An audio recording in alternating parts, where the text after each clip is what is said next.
अंततः हम लंका पहुंच गए। जय श्री राम, जय श्री राम। अब आज्ञा दीजिए भैया, इस पापी नगरी को ध्वस्त करने के लिए अब और प्रतीक्षा नहीं कर पा रहा हूं मैं।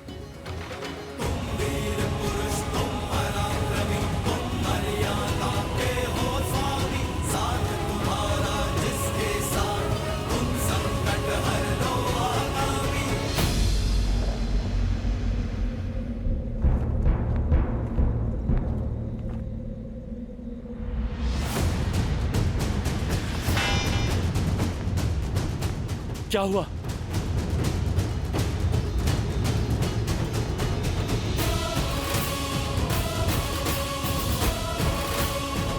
ये कोई छोटी मोटी टुकड़ी नहीं, बहुत बड़ी सेना है। असंभव, 100 योजन पार करके ये कैसे आ गए? अब क्या करें? करना क्या है? महाराज को सूचना देनी होगी।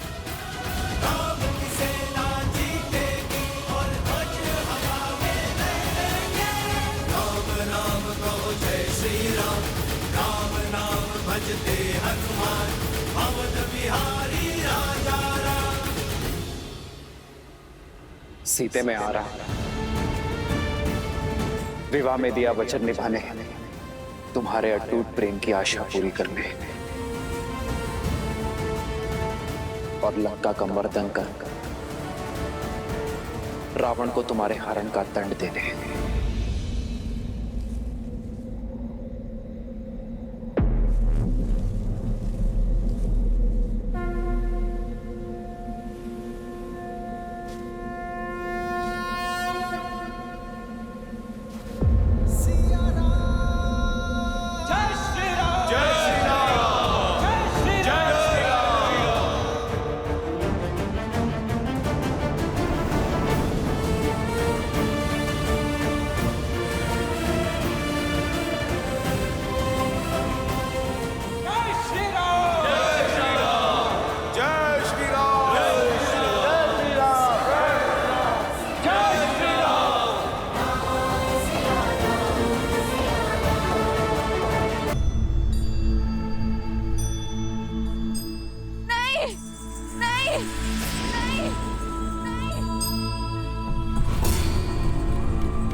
नहीं,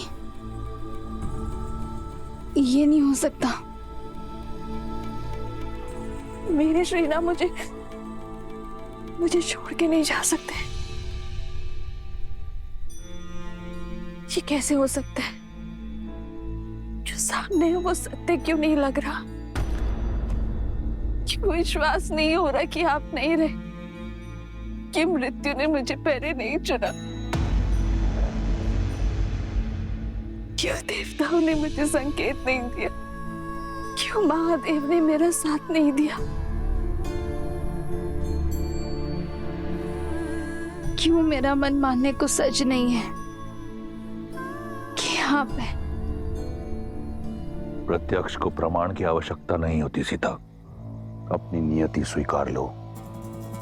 समझ सकता हूं, एक मनुष्य का छोटा सा हृदय इतना बड़ा शोक संभाल नहीं सकता, परंतु क्या करें, सत्य से मुक्त मोड़ नहीं सकते। नहीं, झूठ बोल रहे हो तुम। जब तक मेरे श्री राम के हाथ में धनुष है, काल भी उन्हें छू नहीं सकता। ये सत्य नहीं है, ये सत्य नहीं, ये सत्य नहीं है। तुम्हारे बंदी पिता झूठे, राम का कटा हुआ शीश झूठा, परंतु क्या यह भी झूठ है?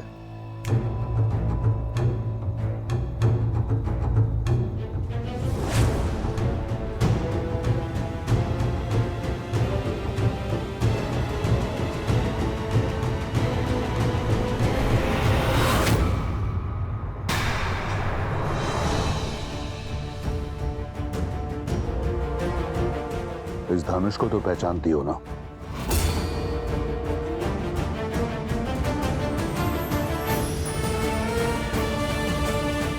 ये तुम्हारे वनवासी का टूटा हुआ धनुष है, जिसके रहते तुमने कहा काल भी उसे छू नहीं सकता था। उसका शीश काटने से पहले ये धनुष काटा गया। नहीं! तुम्हारे ना मानने से सत्य नहीं बदलेगा सीता।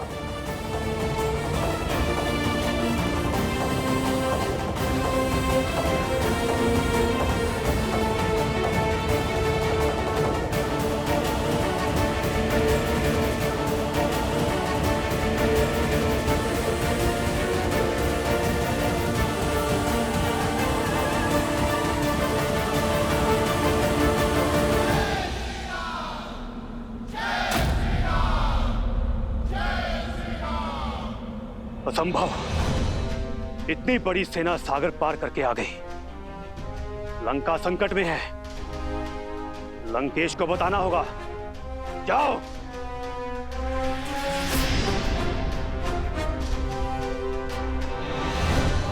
सुना नहीं? शत्रु द्वार पर है। महाराज को सूचित करो। जाओ। लंकेश को यह अशुभ समाचार देने का साहस किसमें है? जिसके मुख से अनिष्ट निकला उसका सर धड़ से अलग होना निश्चित है।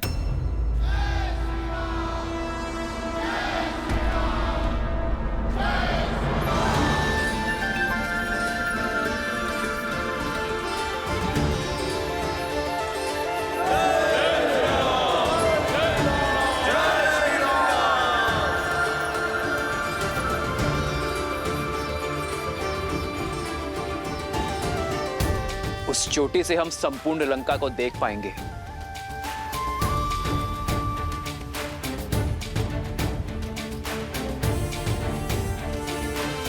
मुख्य सेनापति मेरे साथ चले। हम वही शिविर बनाना आरंभ करेंगे।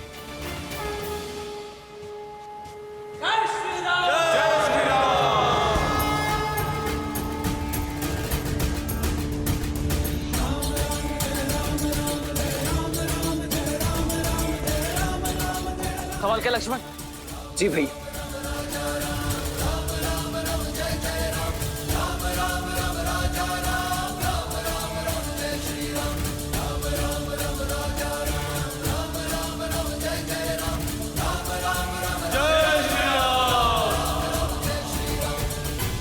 जय श्री राम! जय श्री राम! जय श्री राम! जय श्री राम!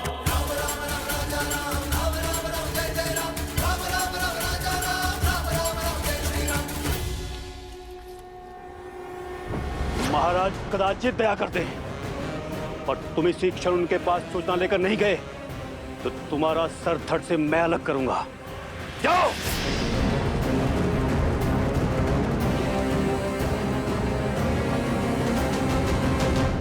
ज्ञानी व्यक्ति वो होता है जो दुख के बादलों के बीच छुपे आशा की किरण को पहचान लेता है।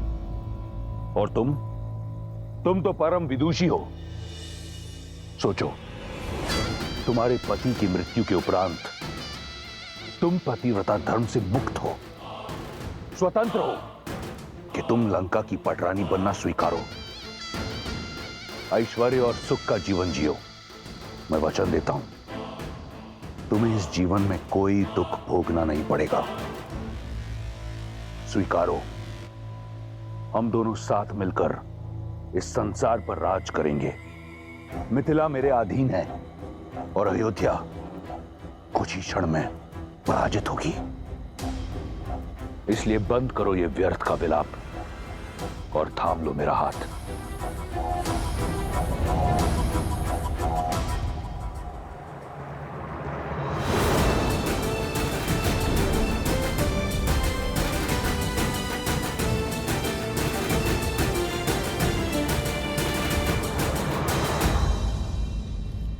महाराज, महाराज, अभयदान! राम और उसकी सेना लंका तट तक पहुंच चुके हैं।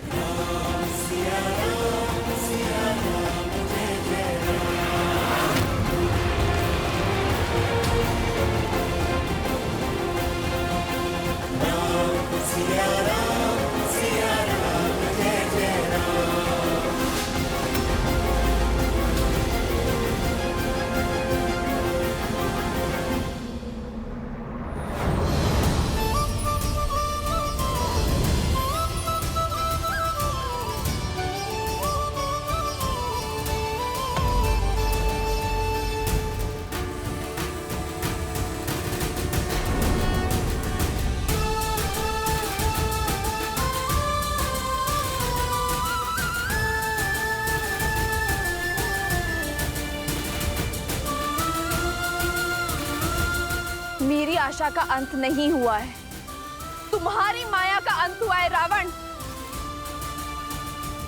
आशा ने मेरा हाथ नहीं छोड़ा है, काल ने तुम्हारा पांव पकड़ लिया है, और अब मुझे किसी आशा की आवश्यकता नहीं है, क्योंकि मेरे श्री राम आ गए हैं, क्योंकि मेरे श्री राम आ गए हैं। राम आया है, परंतु लौट नहीं पाएगा। आज जैसे मेरी माया का अंत हुआ है, उसी प्रकार तुम्हारी आंखों के समक्ष तुम्हारे राम के प्राण हरूंगा मैं। राम लंका की ओर नहीं, अपनी मृत्यु की ओर अग्रसर हुआ है।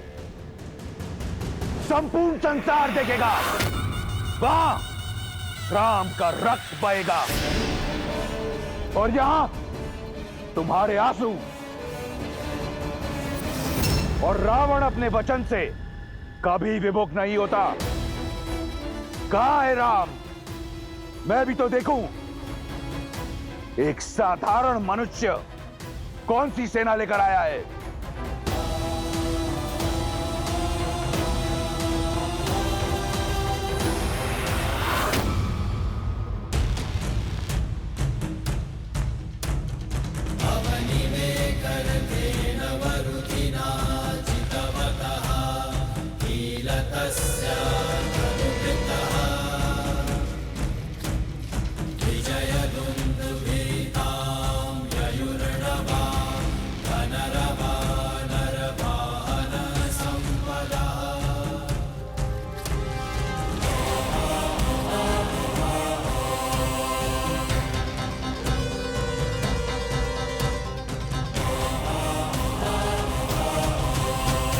राम यहां आया नहीं, लाया गया है। मेरे विश्वासघाती भाई द्वारा। जानते हो शुक, विभीषण कहा करता था कि मैं उसके पिता समान। देखो, आज अपने पिता समान भाई को छोड़ एक अनजान सन्यासी के चरणों में पड़ा है। राम के शिविर के बारे में जानने के लिए मैंने कई गुप्तचर भेजे, परंतु लंका के बारे में जानने के लिए राम को किसी गुप्तचर की आवश्यकता नहीं। लंका का हर भेद, हर निर्बलता बताएगा वो लंका का भेदी। तुम तो राम के शिविर को जानते हो। जी महाराज। बताओ, ये सब कौन है? महाराज, वो जो वल्कल वेश में जटा के साथ बलिष्ठ भुजाओं वाला गौर वरुण वीर है, वो राम का अनुज लक्ष्मण है महाराज। परिचय मांगा है, निबंध मत सुनाओ, संक्षिप्त में बताओ। जी महाराज। और वो वानरों में सबसे अलग दिखने वाला पवन पुत्र हनु। जानता हूं, उसे जानता हूं। और वो वानर राज सुग्रीव महाराज, महाबली बाली का अनुज, इस समय किष्किंधा का राजा। मूर्ख, राजपाट त्याग कर मृत्यु से आलिंगन करने चला है। और वो नल और नील है, इन दोनों ने ही ये सेतु बनाया है महाराज। और वो बाली का पुत्र अंगद। तो राम ने अपनी सेना में बालक भी जोड़ रखे हैं। और वो जामवंत महाऋष, सतयुग से जीवित चिरंजीवी देवासुर बूढ़ा है। आगे बढ़ो। और वो हनुमान के पिता केसरी। दो बूढ़े, कुछ बालक, कुछ मूर्ख वानर सहित दो वनवासी और एक विश्वासघाती रावण के समक्ष खड़े होकर उसे परास्त करने चले आए। राम कहां है? दिखाई नहीं देता। वो वहां।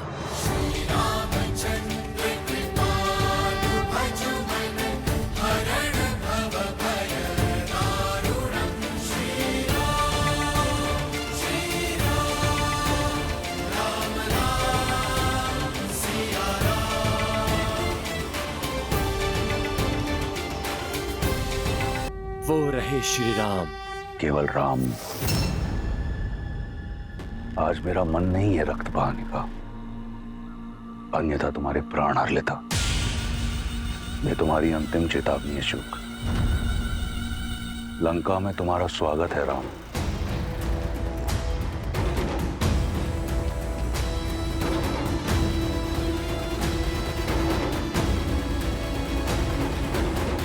प्रभु, वो है मेरे भैया लंकापति दशानन रावण।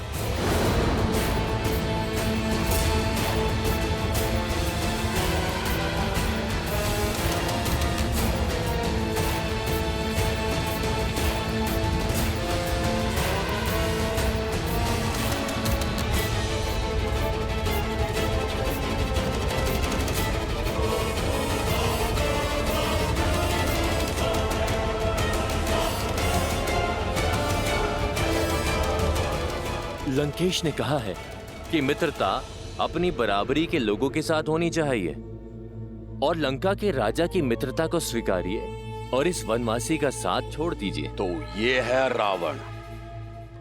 इसने मुझे प्रलोभन दिया ताकि जीवन भर वानर जाति पर कलंक लगे। इस पापी को जीने का कोई अधिकार नहीं है। मित्र रुको।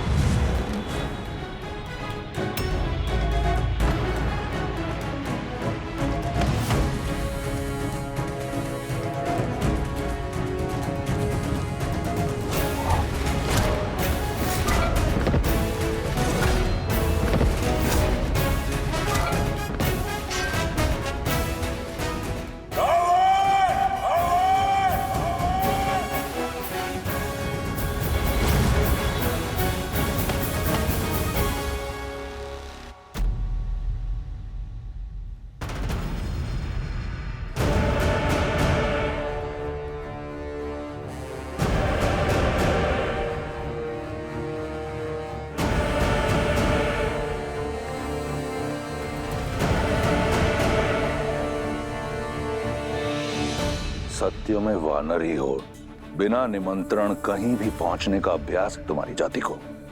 काल भी बिना निमंत्रण के ही पहुंचता है पापी।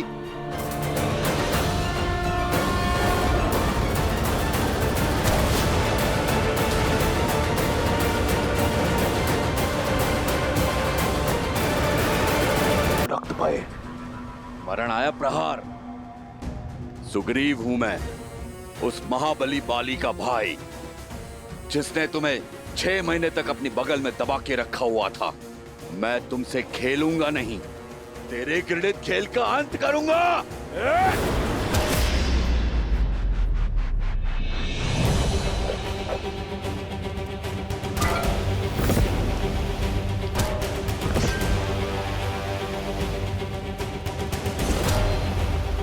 जय श्री राम।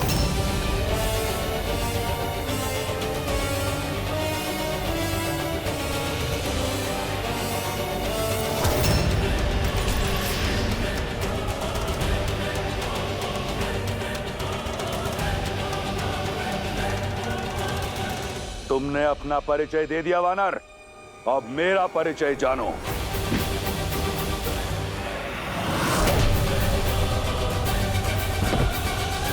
इन्हीं हाथों से कैलाश उठाया है इस दशानन ने।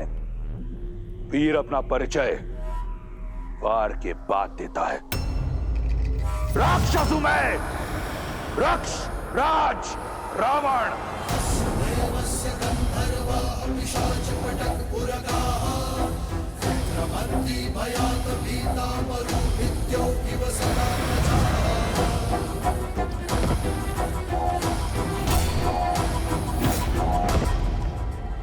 तुम भाली के ही भाई हो ना? लगता नहीं है।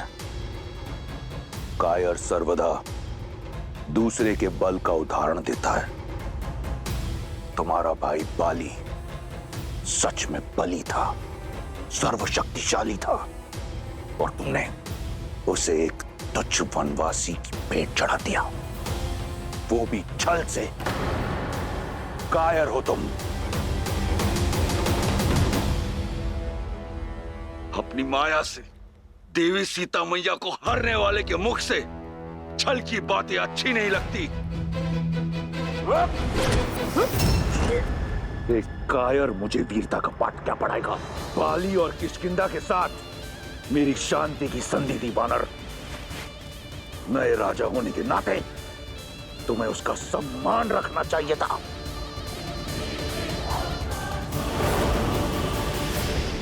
जो राक्षस नारी का सम्मान ना करे उसका कैसा सम्मान? आज श्री राम का ऋण उतार दूंगा। ऋण तो मैं उठाऊंगा, बाली की मित्रता का। ये राक्षस तुम्हारा और तुम्हारे राम का नाश करेगा। स्वर्ग जैसी तुम्हारी किष्किंधा को नरक बना देगा, स्मशान बना देगा। और सीता की भांति रूमा मेरी होगी, रक्ष विवाह करूंगा उससे।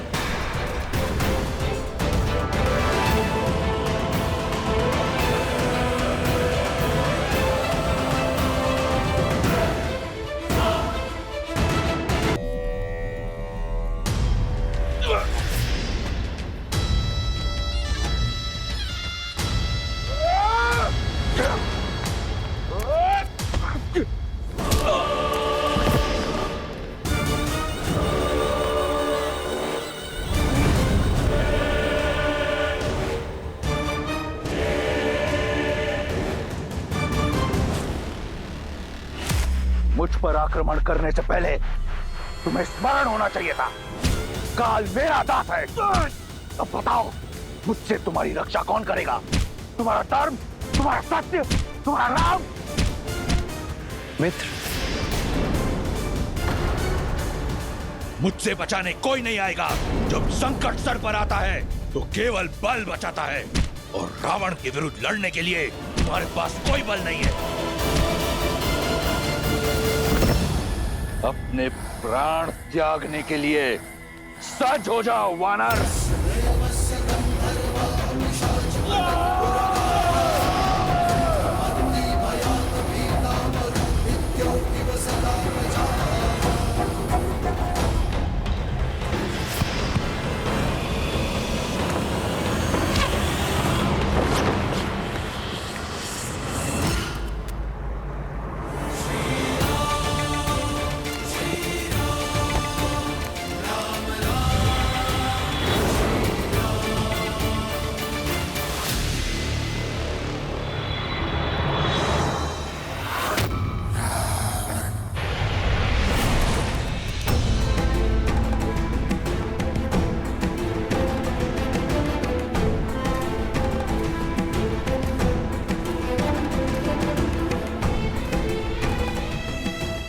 आप एक राजा हैं मित्र, और एक राजा को अति उत्साहित नहीं होना चाहिए। हम धर्म युद्ध के लिए आए हैं, इस प्रकार घात के लिए नहीं। आप हमारी सेना के प्रमुख सेनापति हैं। इस अति उत्साह के चलते यदि आपको कुछ हो जाता तो क्या उत्तर देता मैं वानर सेना को? क्या उत्तर देता मैं देवी रूमा को?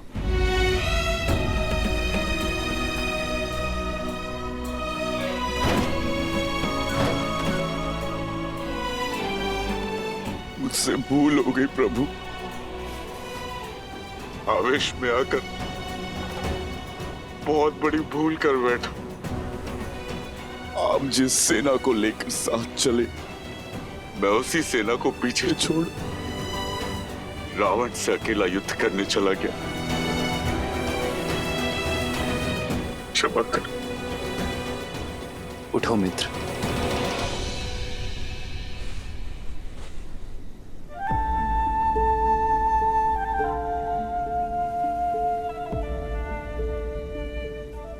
आप इस युद्ध के नायक हैं,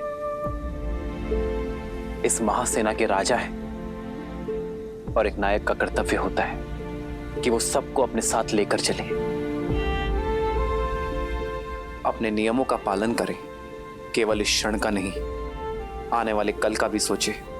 भावनाओं में बहकर भविष्य की सूझ खो बैठा था मैं। रावण पर अचानक आक्रमण करने का दुस्साहस अनुचित है मित्र, किंतु अपनी भूल को स्वीकारने का प्रयास प्रशंसनीय है।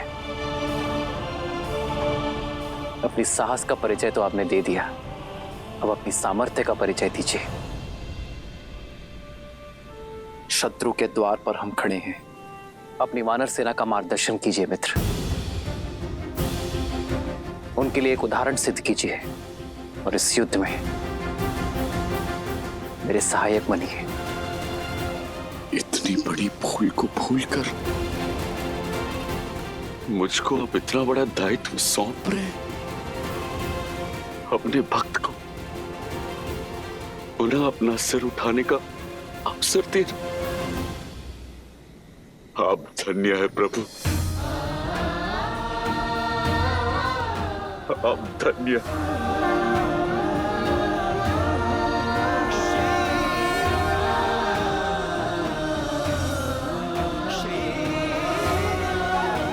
जय श्री राम। जय श्री राम, जय श्री राम, जय श्री राम।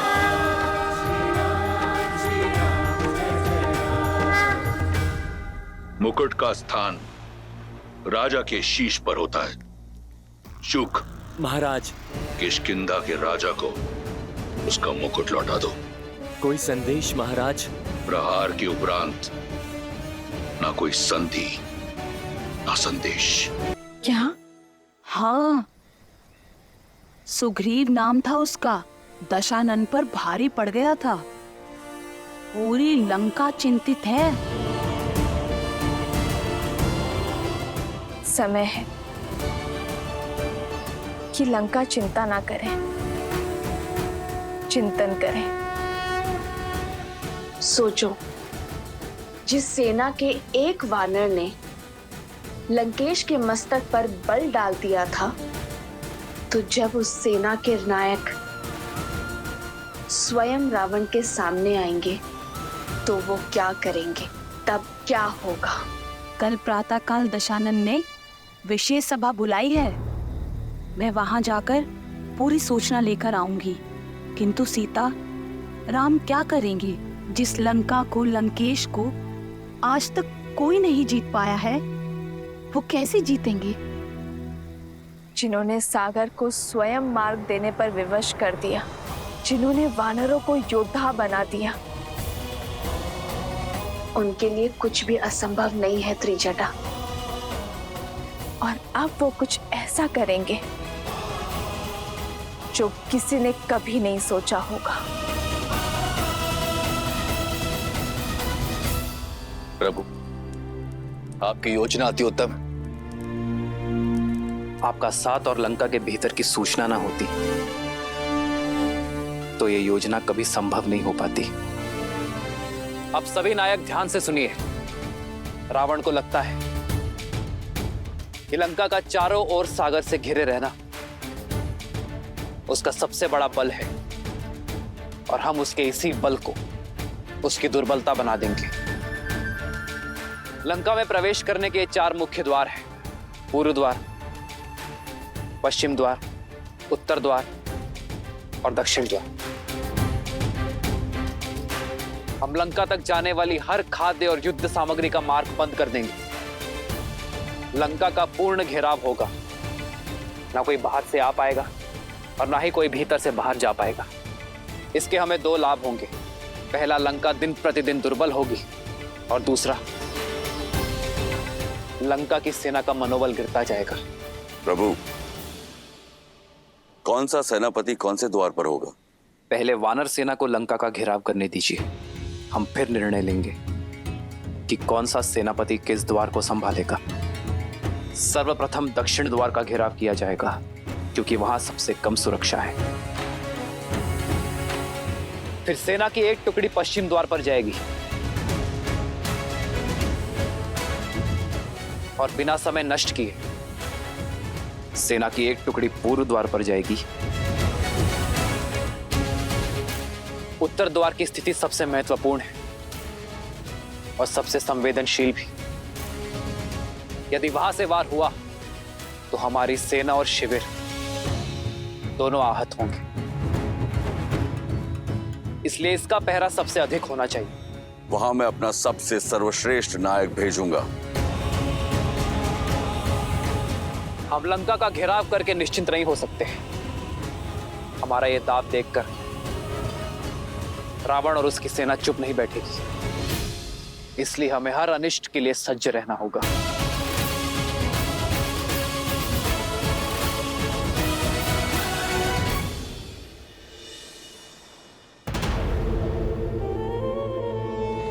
महाराज, 16 कोटि बानरों ने राज्य को चारों ओर से घेर लिया है। सभी द्वार उनके आधिपत्य में है। स्थिति बड़ी ही विकट है महाराज। मार्गदर्शन कीजिए कि इस स्थिति से कैसे निपटा जाए। स्थिति बिल्कुल सामान्य है प्रहस्त, और मार्ग सरल। हमें राम का वध करना है। इस संसार के समक्ष एक उदाहरण प्रस्तुत करना है रावण के बल का। उसकी सेना का संहार कुछ इस प्रकार भयावह होना चाहिए कि यह संपूर्ण संसार राक्षस नाम से थर थर कांपे। आने वाले सहस्त्रों वर्ष तक लंका पर आक्रमण करने का साहस किसी में ना हो। सिद्ध करना है हमें कि महादेव के इस भक्त लंकेश दशानन रावण के समक्ष कोई टिक नहीं सकता, फिर चाहे वो नर हो या स्वयं नारायण।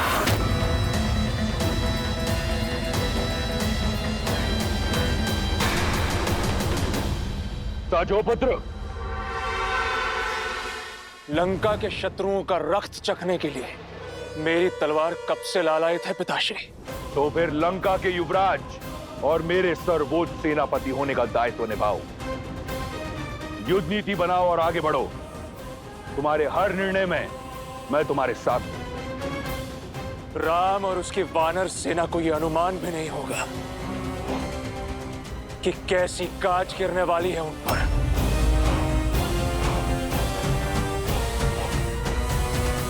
अब विलंब कैसा भैया? चलिए इस लंका पर आक्रमण करते हैं। लक्ष्मण भैया ठीक कह रहे हैं प्रभु। शत्रु को सज्ज होने का अवसर क्यों देना? हमें शीघ्र ही अपनी विजय पताका लहरा देनी चाहिए। क्योंकि यह धर्म युद्ध है हनुमान, और धर्म सबको अवसर देता है, रावण को भी। और यह अवसर अंतिम होगा। परंतु क्यों भैया? क्योंकि केवल रावण या उसकी सेना दांव पर नहीं, सैनिकों का परिवार और उनका भविष्य दांव पर है। सबसे श्रेष्ठ युद्ध वही है जो लड़ा ना जाए, और सबसे अच्छी युद्ध नीति युद्ध को टाला जाए। तो शांति प्रस्ताव भेजने की तैयारी की जाए। रावण को यह अंतिम अवसर देना आवश्यक है। प्रभु, ये शांति प्रस्ताव लेकर कौन जाएगा? जाम्बन जी, आप सबसे अनुभवी हैं और ज्ञानी भी। आप ही बताइए किसे भेजना उचित होगा? प्रभु, लक्ष्मण जी के क्रोध से हम सब परिचित हैं। वहां राक्षसों ने कुछ भी ऊंच नीच कर दी और लक्ष्मण जी अपना धैर्य खो बैठे तो आपका मानतव्य असफल हो जाएगा। और हनुमान तो पहले ही लंका के भक्षक और लंकेश के शत्रु बन चुके हैं। उन्हें भेजना अवसर नहीं, चुनौती का संदेश देना होगा। और वानर राज सुग्रीव ने कल जो किया, उसके पश्चात रावण और उनके बीच वार्ता का कोई स्थान शेष नहीं बचा है। नल और नील सेतु बनाने में चतुरता रखते हैं, किंतु वात कला में उतने प्रवीण नहीं। हमें कोई ऐसा चाहिए जो न्याय प्रिय हो और शांति प्रिय भी, जो शक्तिमान हो और बुद्धिमान भी, जिसके पास वाक चातुर्य हो और बाहुबल भी, जो व्यवहार में संतुलित हो, जो एक राजा से बात करने के योग्य पद पर भावी राजा हो।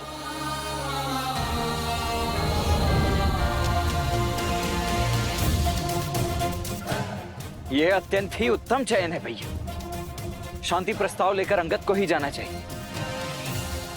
अवश्य प्रभु। अंगद मेरा शिष्य है, उसकी योग्यता पर मुझे पूर्ण विश्वास है। अंगद, प्रभु, मैं सेना में सबसे छोटा और इतना बड़ा उत्तरदायित्व मुझ पर। यह भी आवश्यक है अंगद। शत्रु को ज्ञात होना चाहिए कि इस सेना का सबसे युवा सदस्य भी बुद्धि, शक्ति और नीति में कितना प्रबल है। मैं शांति प्रस्ताव का दायित्व तुम्हें सौंपने जा रहा हूं अंगद।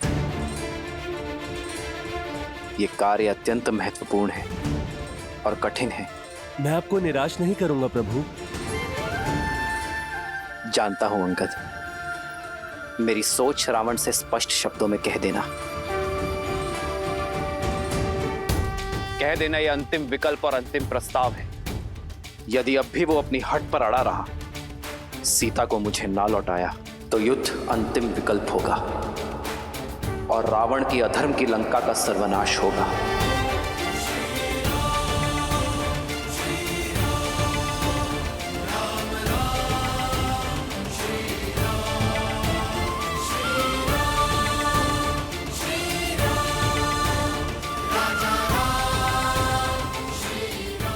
जाओ अंगद।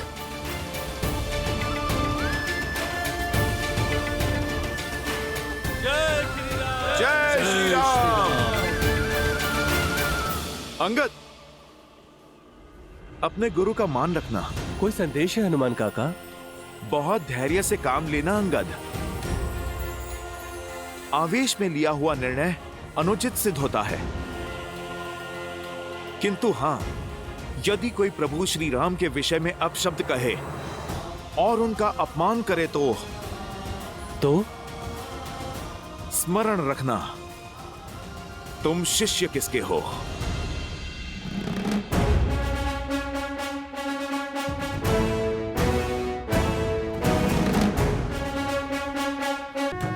जय श्री राम। अरे कोई लंकेश को बताओ, वो वानर फिर आ गया। अरे शस्त्रगार भंडार की रक्षा करो, कहीं वो फिर से लंका को न जला दे।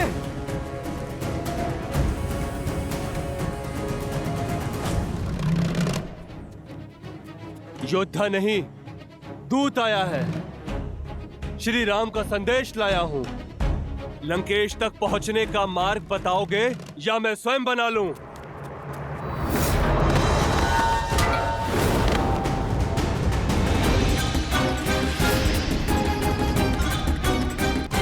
अरे वो पुनः लौट आया।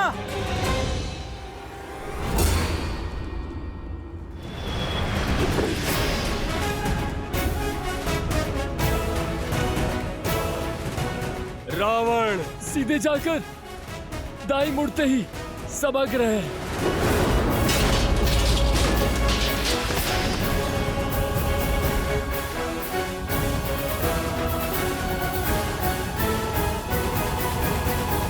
करने दो रावण को युद्ध की तैयारी। विजयी तो धर्म और सत्य की ही होगी। मेरे श्री राम की होगी त्रिजटा। सुना है श्री राम ने शांति प्रस्ताव के लिए किसी वानर दूत को भेजा है। क्यों? युद्ध से पहले किसी दूत को क्यों? यही तो अंतर है त्रिजटा, मेरे श्री राम और रावण में। श्री राम अपने शत्रु को भी एक अंतिम अवसर देते हैं त्रिजटा।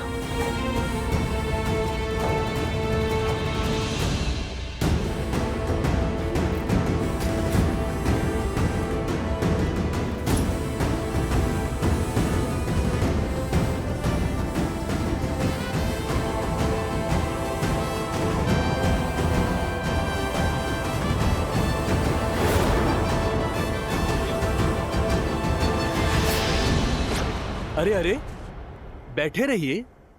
मैं तो केवल श्री राम का दूत हूं। हाँ, जब प्रभु श्री राम आएंगे तो उनके सम्मान में खड़े होइएगा। बिना अनुमति लंकेश की सभा में आने वाले कौन हो तुम? लगता है आपकी श्रवण शक्ति मंद है भद्र। मैं रामदूत हूं। और मुझे कहीं जाने के लिए केवल श्री राम की आज्ञा चाहिए, किसी की अनुमति नहीं।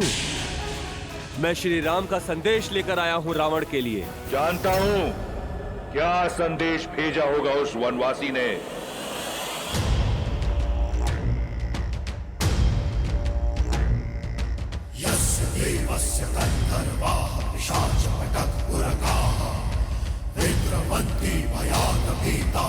शांति प्रस्ताव भेजा है। एक बार फिर संधि का निमंत्रण भेजा है। एक कायर से यही आशा थी।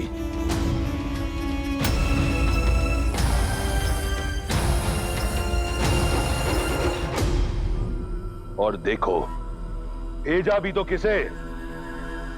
एक तो वानर, उस पर बालक प्रतिनिधि प्रतीक होता है भेजने वाले के व्यक्तित्व का।